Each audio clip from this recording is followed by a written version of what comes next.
Words. Words, Mr. Marius. When was a philosopher prepared to fight for anything?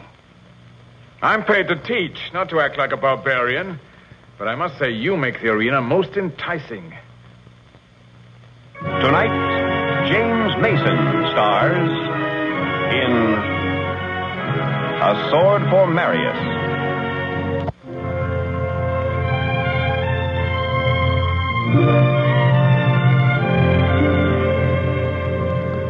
Oh, come, gentlemen. Don't just stand there. Move. Briskly. Vite, monsieur. Well, gentlemen. Oh, are you lost? Philosophy class, sir. Oh, that will be Mr. Marius. Michel. Michel, come. Did you say Marius? Some of the new boys are seeking philosophy. Will you kindly lead them out of the darkness? Yes, sir. Come on, Max. Let's go to Palma. A fine man, Mr. Marius. You will enjoy him. I intend to, sir. To the fullest. All of this leading in a general way to Jeremy Bentham's horrendous word, utilitarianism. So you see, gentlemen, you've come all the way to Switzerland to learn about one Englishman's political philosophy from another Englishman. You're quite surrounded. Sir, what means this word? What's your name? Max Stöppel, Germany. Mm-hmm. It means, Mr. Staple, the government of the greatest number for the greatest good. It seems sort of obvious, Mr. Marius. I mean, it's just ordinary democracy, isn't it? Well, the idea of democracy may be very ordinary in the United States, Mr. Mitchell, but it's not very obvious. I clipped some recent reports from the newspapers. Senor Marius? Your name, please? Ramon de Parma, sir. De Parma. I believe you know my country. Proceed, Mr. De Parma. I think, sir, that your democracy is a religion of frightened people. What do you say to that, Mr. Mitchell? Well, sir, since this old man's a dictator, I guess that makes him a big expert. My father rules because he's strong. Only those who are strong enough to impose their will are fit to rule. Is this not the natural law, Mr. Marius? It's a temporary fact, but scarcely a law. Perhaps you will be good enough to disprove it, sir. In your wisdom. In due time, in this very classroom, we shall do our best to reduce all dictatorships to rubble. Sir, with your permission, it becomes late. We have to meet the fencing instructor. Yes, of course. Class is dismissed. I hope the fencing master won't be offended.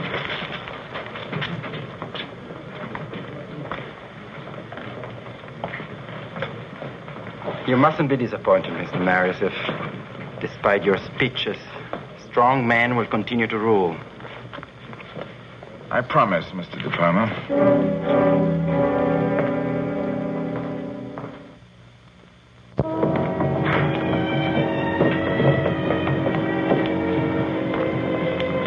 How does it work? It was the same first time. Yeah, well, my old man isn't spending dough, so I can listen to you sound off in class. But I have a disgust for weakness. And your Mr. Marius makes me very ill. Okay. Only argue with him on your own time. But we have free speeches. No? Well, I speak as I please. All as I please. You must remember that. Gentlemen, if you will restrain your enthusiasm, we will now endeavor to learn the art of the sword. Oh, our gentle philosopher is also the fencing master. A logical extension, Mr. De Parma. Fencing, like philosophy, is a way of life in which we're perennial students. The final answer is never quite given. In line, please, gentlemen. The sword has been described as the mirror of the soul. Well, young gentlemen, we shall here try to look into each other's souls and become artists. We shall search out discipline, wisdom, strength, precision, courage, and beauty. First, the grip. Let me give you the advice of La Fougère. You hold the blade as you would a captive bird. You don't want it to escape, but you don't want to crush it. Lightly. Point upward. Arm up like that. It's not a shillelagh. Hand up a little. That's better. That's good. No, the wrist, palm up like that. These fingers, finger and thumb. That's your own jacket, Mr. De Palma? With your permission, sir. That's very good. You had forgotten, Mr. Marius, that you were my first instructor. So I was. I've studied much since then. Perhaps you'd like to demonstrate a few parries for your friends. Delighted. Step up. Rest. The classic 8 positions for defense, which you will learn painfully and precisely. On guard. Extend the arm. Lunge. Paricard and riposte straight. Septime. Octave. Tierce. Good. Second. Now contre the carte and riposte by disengage. Again. Rest. Your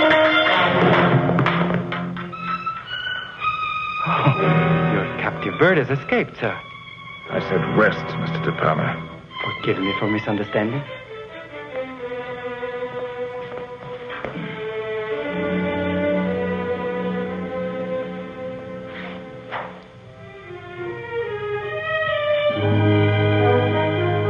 The fencing master sword. Thank you. 2 lines, please, gentlemen. Who's she? Forget it. Marius' daughter. On guard.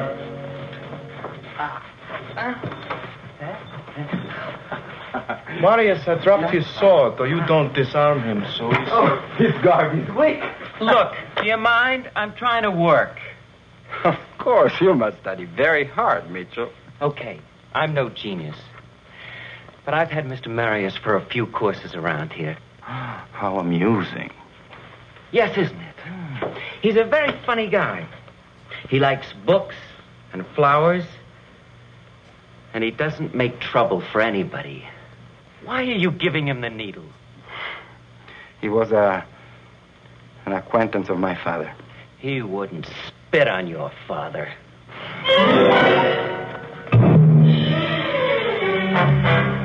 May I? Now, suppose you get out of here. Oh, you know so much about Mr. Marius. Doesn't he object to his daughter wandering about a men's school? I wouldn't know. Such a vulnerable man, your friend. Very vulnerable. Now, yeah. Don't move the feet. Again. Now. Yeah. Again. Time for the day, gentlemen. Yeah. Like you understand how it is? Yes. Without moving the feet, because otherwise it's...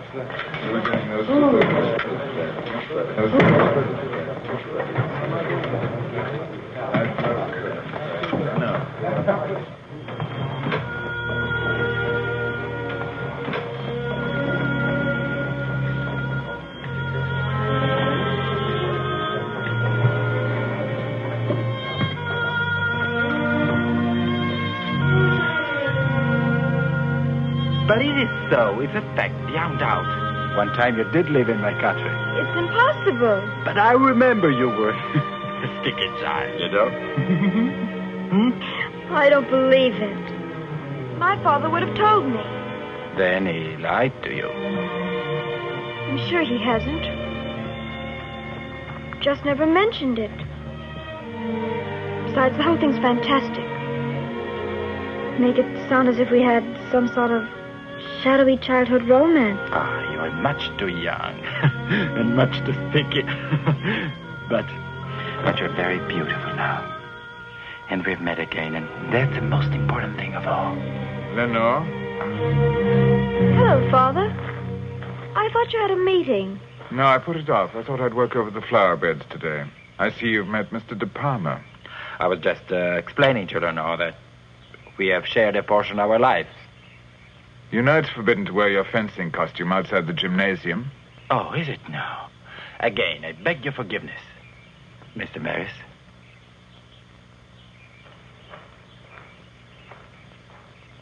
You weren't very nice to him. He's rather an aggressive sort. Did he bother you? No, I enjoy talking to him. He's a beautiful fencer, isn't he? Not bad. Shall we beat our swords into plowshares? I'm your man. And why am I a devotee of freedom and an enemy of force? Because of history, gentlemen. Personal history. Because to tell the truth, I have in the past been somewhat lacking in courage and honor. Therefore, I am a philosopher, a lover of flowers, and although I also love my daughter, gentlemen, unfortunately, gentlemen, she is studying the philosophy of love with a gentleman who isn't really a gentleman or a philosopher.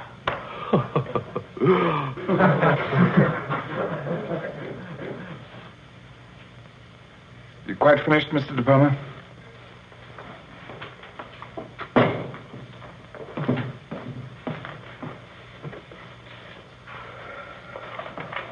We have been considering the concept of human rights. Today, however, let's turn our attention to government by force. In theory or in the world as it exists, Mr. Marius? As a case history in repressive rule, and incidentally, in the origin of some very bad manners, let's take your country, Mr. De Palma.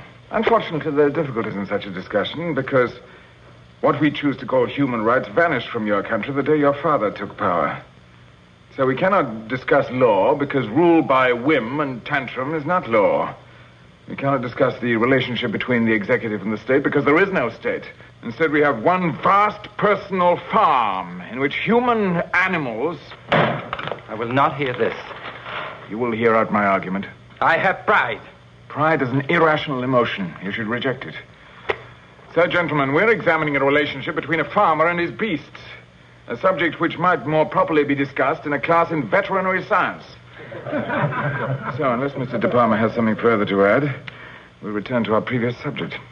I will be pleased to continue the discussion, but let it be in the fencing class with swords. You're making yourself quite ridiculous. My father called you a coward, and you are still a coward.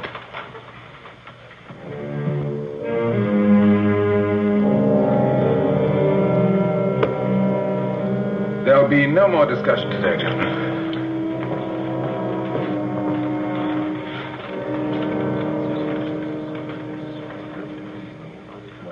And the German boy, Max Steppel. Flexible, outstanding in the sciences. Marius? Philosophy, Mr. Marius. He's quite adequate. This school is both selective and expensive. He was not brought here to be quite adequate. David Mitchell. A little difficulty in manipulating ideas. Kindly remove this difficulty. And our exotic Mr. De Palma. Unbearable, but a good mathematician. He's an excellent student. I dare say. Now, what is all this about his wanting to fight a duel? Hardly that. I think all he wants is a fencing match with me. In that case, give it to him. And endeavor to strike him very hard across the backside. There'll be no match. Oh, is he really that good? It's a matter of principle. I can't imagine what, but then you are the philosopher. A cognac? Thank you.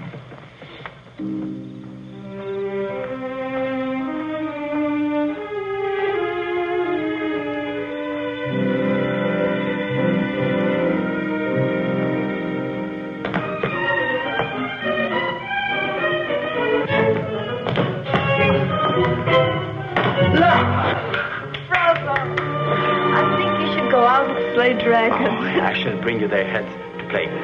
Thank you. But I'm too old for playthings. Then you are too serious. I adore my toys. Soon I'll play with them. Against your father. You don't mean with real points? You're very silly. I just want to prove a superiority. He'll beat you. We are young, you and I. Sooner or later, we beat the old ones at their own game. And natural law. Lenore, go home immediately. Father, I'm not a child anymore. I said go home.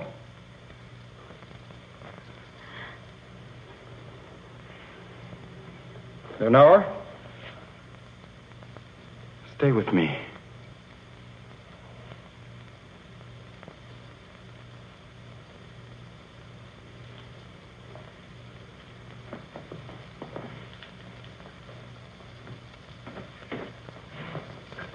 Have you come for our match, Mr. Marius? If you want an apology for what happened in the classroom, you have it. I had no right to retaliate with personal examples. Your whole life there is words. You must know they are not so easily erased. What do you want from me? I want to give you pain, Mr. Marius. I want to give comfort to my father when he feels for an arm that isn't there. I had nothing to do with that. He was shot! Not by me. You deserted him. Not because he was wounded. You were his friend. What is it? What is he talking about?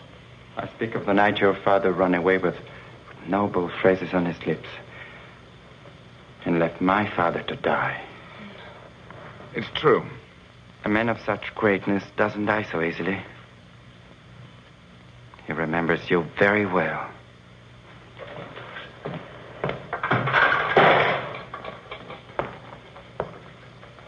Tomorrow, Mr. Marius? At the fencing class?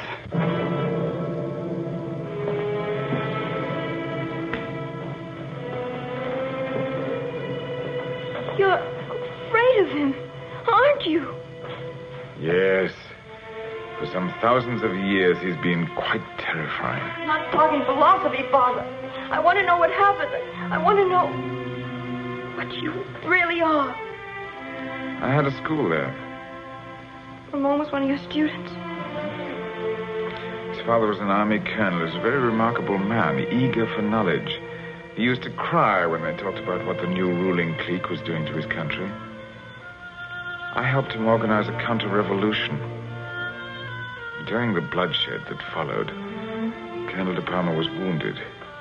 I carried him into a warehouse. If they found us, I was ready to die with him.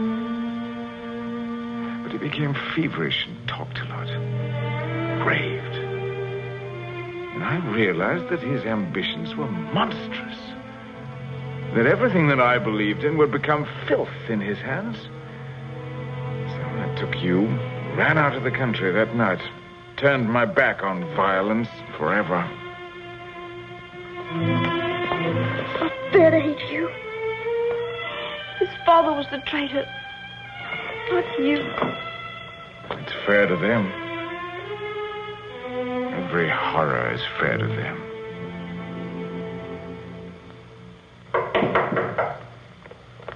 Come in.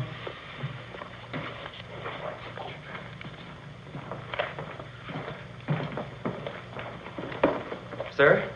Yes, Mr. Mitchell? Sir, the farmer has sent us about the fencing match. He's waiting. Sir, please beat him. Whack the daylights out of him. What will be gained by that? He deserves it. And, well, if you don't, well, your own pride, sir. Would you be good enough to define that word, Mr. Mitchell? It's like honor. And honor, Mr. Mitchell? That's all a man stands for, I suppose. The sum total of a man is his ideas. The custom of trying those ideas by judicial combat perished several centuries ago. You should be in the gymnasium. Yes, sir.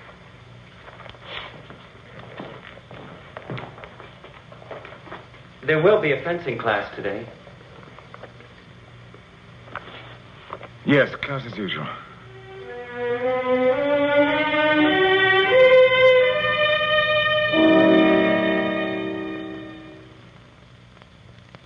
In line, please, gentlemen. Father, please, Oh, don't. no.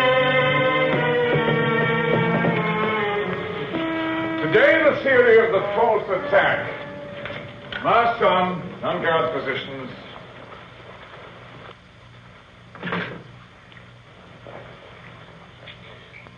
Your grip lacks authority, Mr. Staple. The false attack invites the riposte, which is parried and countered. In position, please, Mr. De Palma.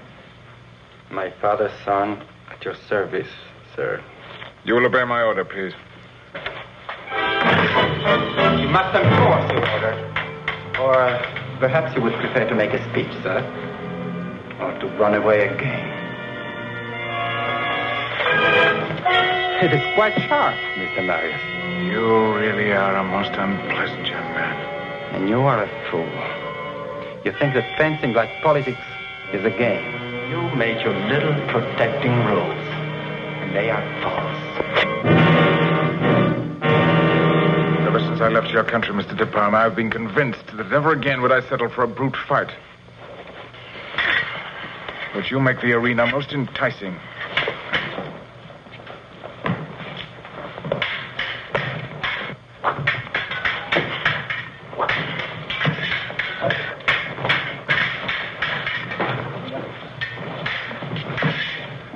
Continue your lesson in the false attack. So. Your eyes betray your intent. Practice.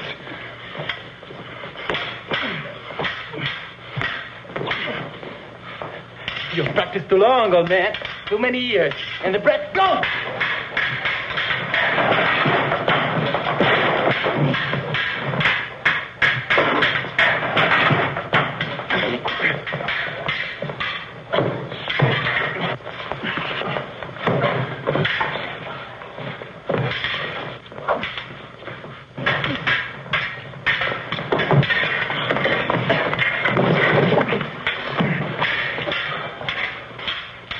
No more tricks, master?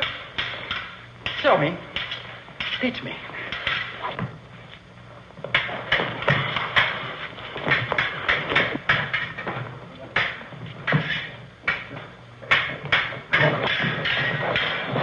How much does he weigh, your sword? Huh?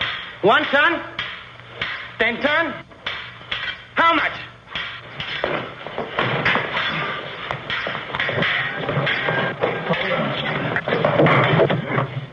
I failed to tell you, Professor. This is not by the book.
I am given to understand that your fencing match got out of hand.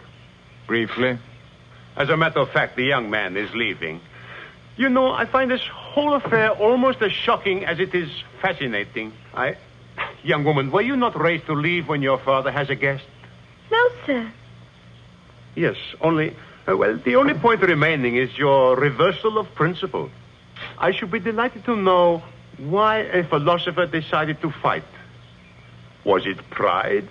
No, not pride. I think it's the kind of fundamental dignity that philosophers will always eventually fight for.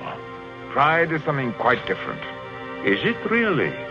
Do you understand that? Oh, yes, sir. Have a look at these new tulip bulbs. They're something quite special. I like this one. Next week, Keith Andes, Jeff Richards, and Richard Jekyll star in 10 Miles to Doomsday. Brought to you by Alcoa, the world's leading producer of aluminum.